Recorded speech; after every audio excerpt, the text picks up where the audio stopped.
How attractive is Cole Hastings? Cole has unbalanced facial thirds, suboptimal pupillary distance, brown-colored round eyes with positively tilted eyebrows. His jawline visibility is superb, but his lower third is narrow. His cheekbones are low-set and not very prominent. A decent mouth-to-nose proportion, bad lip proportions, and an okay face shape. Cole has good skin complexion, the facial hair of a prepubescent boy, good hairline with great hair texture, and messed-up teeth with a goofy smile. Cole has an okay jaw forward growth, with a short ramus. His mid-face is slightly long, and his FWHR is outside of the ideal range. Cole is a 3 out of 10 facially, with a 99% facial harmony. Numbers, numbers, numbers. Obsess over looks. This goofy, dude just needs to start the video already.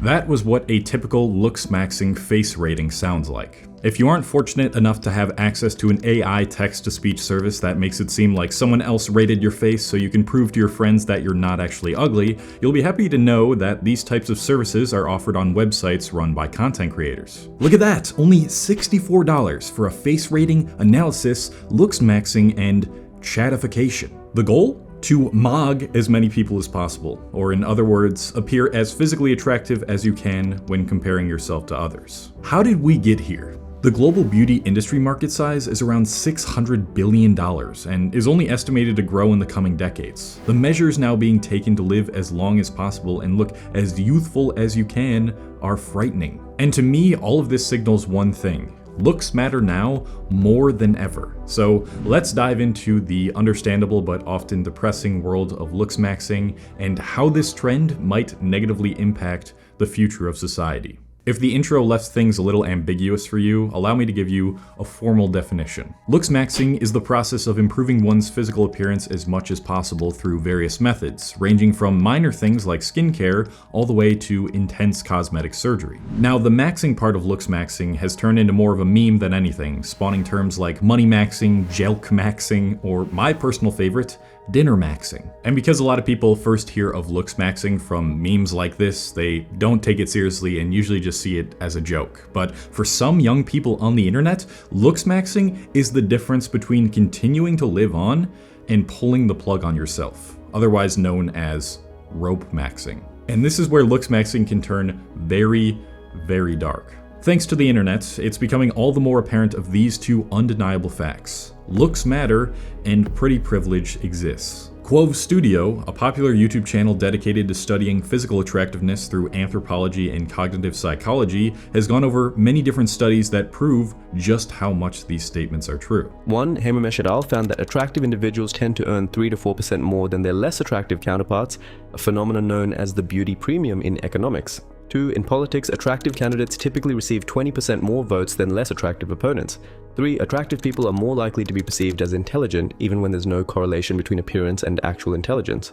4. Ruffle and colleagues have shown that unattractive criminals go to jail for twice as long as attractive criminals. 5. In one study, 72% of hiring managers admitted that a candidate's appearance influenced their decision, and 1 in 5 employers admit to rejecting job candidates based solely on their appearance. Although this wasn't explained in the short, I think the evolutionary incentive to giving attractive people more attention and advantages is intuitively understood. Many of us inherently perceive attractive people in a higher regard without even realizing it, probably due to the fact that our most primal parts of the brain, which are mainly focused on survival, see physically well-rounded people as being better suited to increasing the chances of the human species carrying on. And so attractive people naturally get better job opportunities, get perceived as smarter, and have much greater success with dating and reproducing because it's basically giving our species the best chance of surviving and becoming more upgraded and well-equipped, if you will. Yeah, it's a messed up way to think about it, but it plays out a lot in our everyday lives. If you're someone who's had a glow up in the recent years from the time you were a kid to an adult, I'm sure you can attest to the feelings of pretty privilege more than the people who were born with it. I remember before I started going to the gym and my body fat was a bit higher, the amount of attention and respect I got from other people was pretty non-existent. Now, you could argue that part of that was due to the fact that I was just an awkward little kid and I hadn't gone through puberty yet, and I'm sure that plays a small role in it. But once I started to build muscle and fill out my frame, I noticed how much more people respected me listened to me and took me seriously. So what exactly makes someone attractive? Well, according to Looksmaxxers, actually this isn't just according to Looksmaxxers, it's proven by science, these are the most important facial characteristics. Symmetry, meaning both the left and right side of the face look as close to the same as each other. Clear skin free from as much acne and wrinkles as possible, though there are probably some exceptions to men being perceived as more attractive when they have a bit of wrinklage on their face. Nasal width and height, and this too can have a lot of variability in what is perceived as attractive. Proportionate facial thirds, which basically means your face isn't too long, too short, too narrow, or too wide. Having positive canthal tilt, which is the angle of your eyes and eyebrows, and having thick eyebrows and lashes also helps, especially for women. And last and probably most important, having a prominent, sharp, chiseled jawline and good proportions all around that area. Now here's where things get a little disturbing, because we're going to talk about the lengths in which some people will go to achieve this type of look. But first I need to talk about money maxing, and I'm going to talk max my way into sponsor maxing, the sponsor of this video, Skillshare. Pretty similar to pretty privilege, something else you might experience as you grow older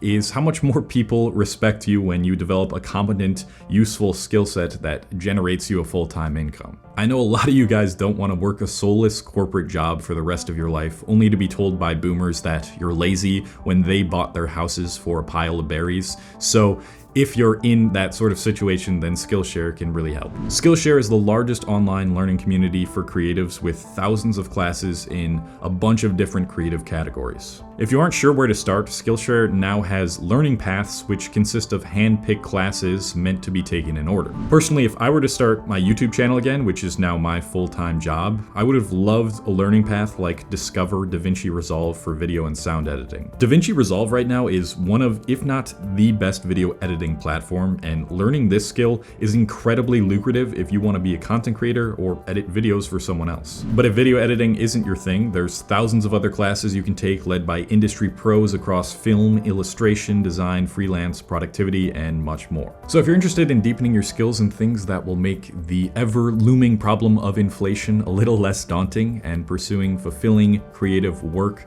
then you can click the first link in my description, which will allow you to join Skillshare, and they're doing a little deal for you guys. The first 500 people to click that link will get a 1-month free trial to Skillshare, so definitely join that as soon as you can. Now there are two types of looksmaxxing I'm currently aware of: Softmaxxing and Hardmaxxing. Softmaxxing is usually associated with very common popular beauty trends that are simple lifestyle changes. These are things like makeup, upgrading your fashion style, going on a diet, working out, changing your hairstyle, and starting a skincare routine. Nothing about Softmaxxing is very controversial, and in fact, it's really quite useful to do most, if not all of these things to not just improve your perceived attractiveness, but also your general well-being. But then there's Hardmaxxing. These are the permanent changes to your body or face by changing your bones or flesh in some way. Not only are these the types of treatments we're all now aware of, like lip fillers, teeth whitening/straightening, Botox, BBLs, or hair transplants, there are also some really dangerous, extreme, and frankly ineffective forms of trying to change your physiology. Jelqing, the act of stretching one's private part in an effort to make it grow, is now a thing that some men genuinely do to increase the size of their cucumber. Again, this is one of those looksmaxxing memes that is usually just used as a joke, but on some corners of the internet, there are men actually doing this thinking it's going to change the shape or size of their private parts. We're now seeing men get limb lengthening surgery to add a few inches to their height, but permanently ruin their mobility and joints. Another disturbing hardmaxxing trend is the concept of bone smashing, which is just as bad as it sounds. It's the practice of hitting your face with a hammer or other blunt objects in order to damage your bones so they regrow stronger. The only reason some people believe this even actually works, which it doesn't, is something called Wolff's Law. Wolff's Law is based on the observation that you and your bones are not like a Ken doll. Rather than being completely inanimate structures, your bones are constantly undergoing remodeling, with old or damaged bone continuously being reabsorbed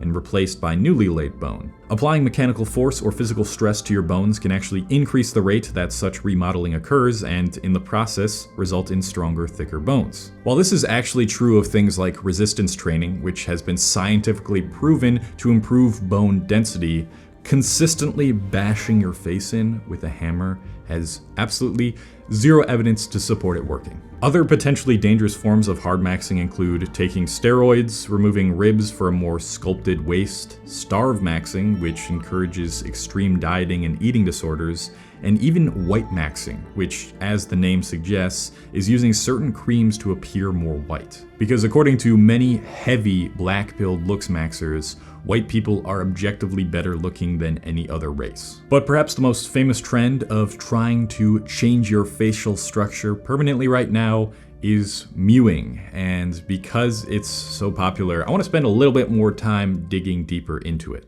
Unless you have an attention span over 10 seconds, you've probably heard of mewing before. It's the act of placing your tongue on the roof of your mouth in order to change the development of your jawline. There appears to be no real solid scientific evidence that mewing works later down the line in your life, but what has been proven is that tongue posture and nasal breathing is really important for facial development in the earlier stages of your life. Studies have shown that mouth breathers from a young age have much less jawline development than their nasal breathing counterparts. And nasal breathing is also important for other bodily functions, such as improving circulating blood oxygen, lowering blood pressure, and might even lead to a decreased risk of cardiovascular disease. Although when you're in heavy exercise, it's okay to breathe through your mouth. It seems like hardcore looksmaxxers took this information and exaggerated it to make it seem that the act of mewing will completely change your facial structure at any age. But once you get into your late teens, you probably won't see much, if any, of a facial difference from mewing all the time. If anything, you should just have the correct tongue posture and breathe through your nose for the other benefits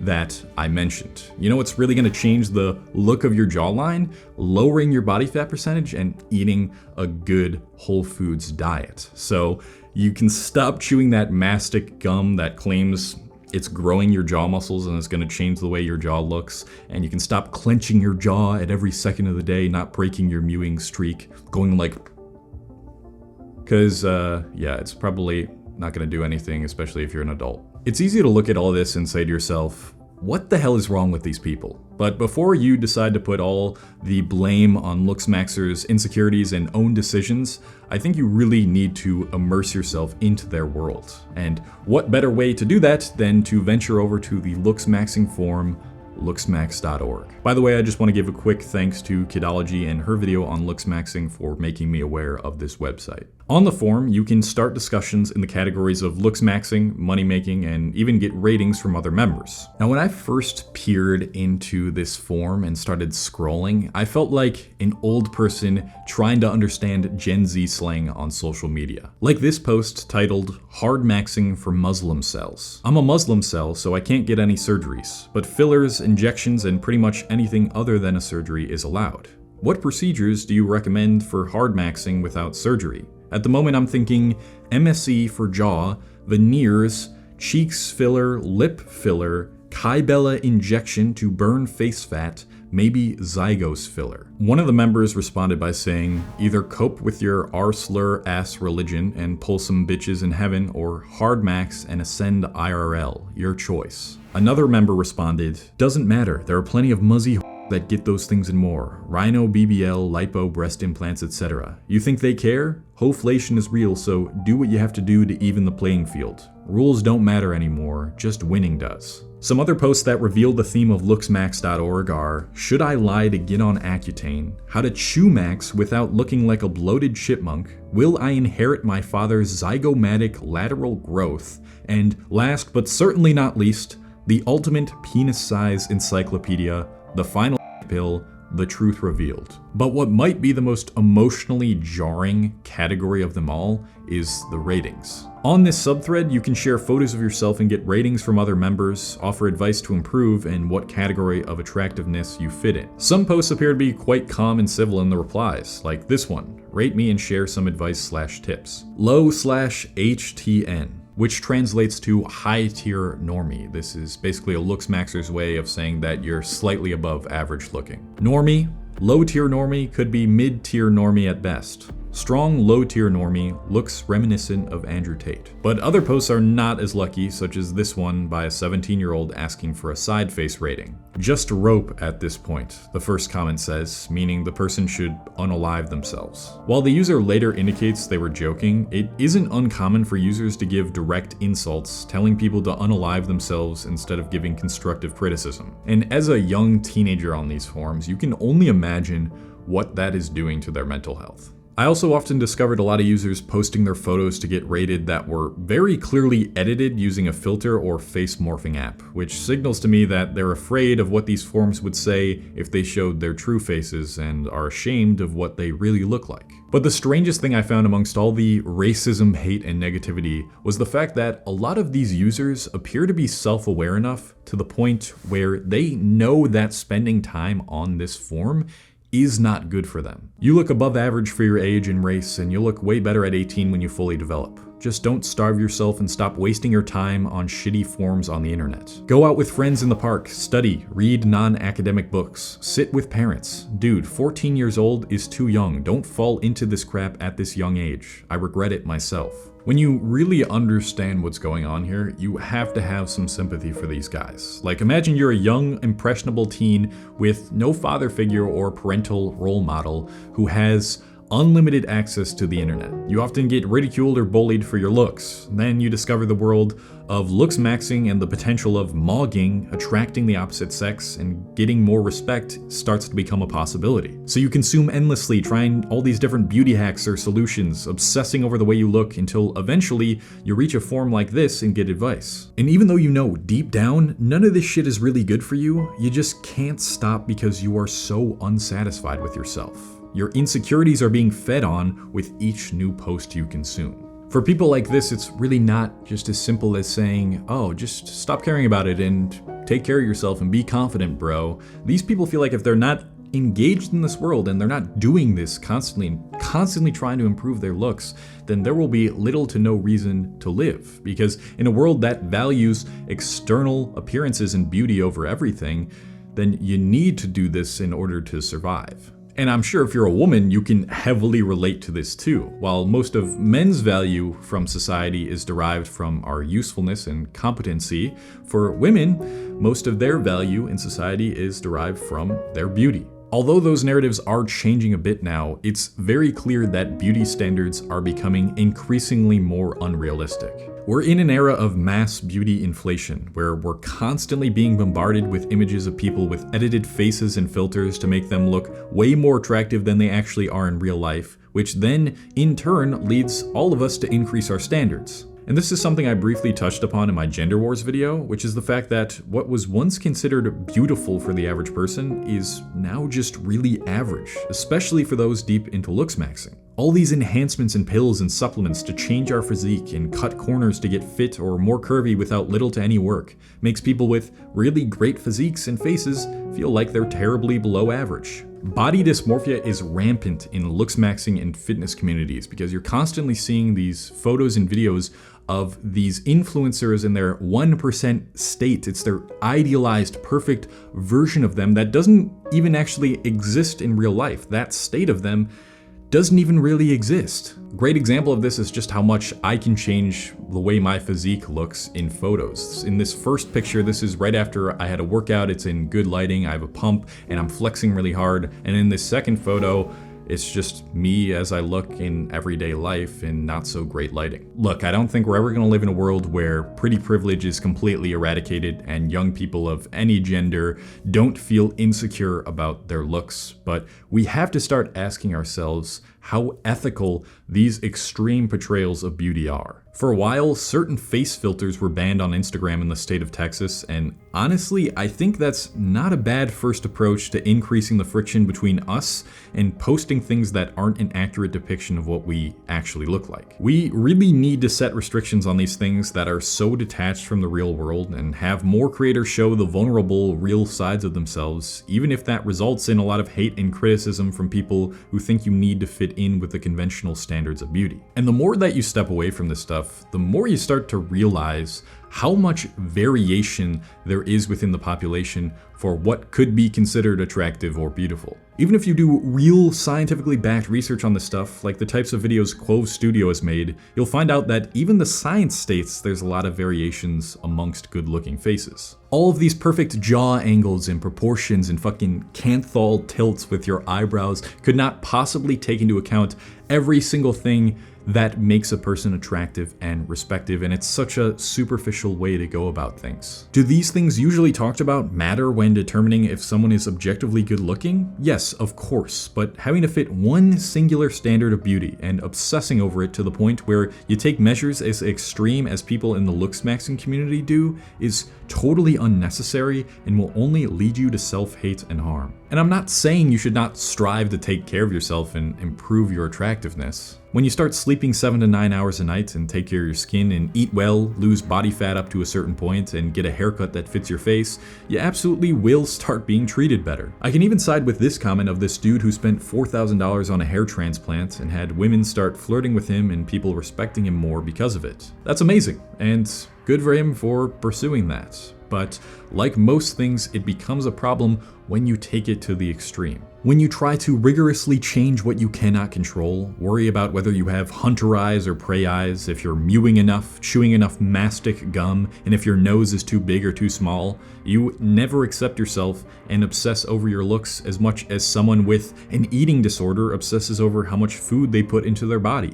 At that point, no matter how much you improve, it will never be enough. And that's when looksmaxxing techniques can become extremely harmful and more damaging to your health than if you never heard about them in the first place. If we want to stop placing so much emphasis on looks and redirect more of our attention to all the other things that make human life beautiful, we really need to start being more conscious about what we decide to share on the internet. Of course, everyone should be free to post themselves during the times where they look the most pleasing or feel the most attractive, but without all the edits and the filters and the Photoshop and the judgment for people who aren't even bad looking to begin with. And the ironic part is, once you stop obsessing over your looks and you spend more of your time developing other skills and areas of your life, you'll become more confident, develop a greater resistance to needing to live up to an unrealistic beauty standard, and you'll start to surround yourself with more real, down-to-earth people who aren't so hung up on their outward appearance. My honest opinion for most of you watching this, especially if you're young, is that you look much better than you think you do right now. Take care of yourselves, but don't give in to these superficialities.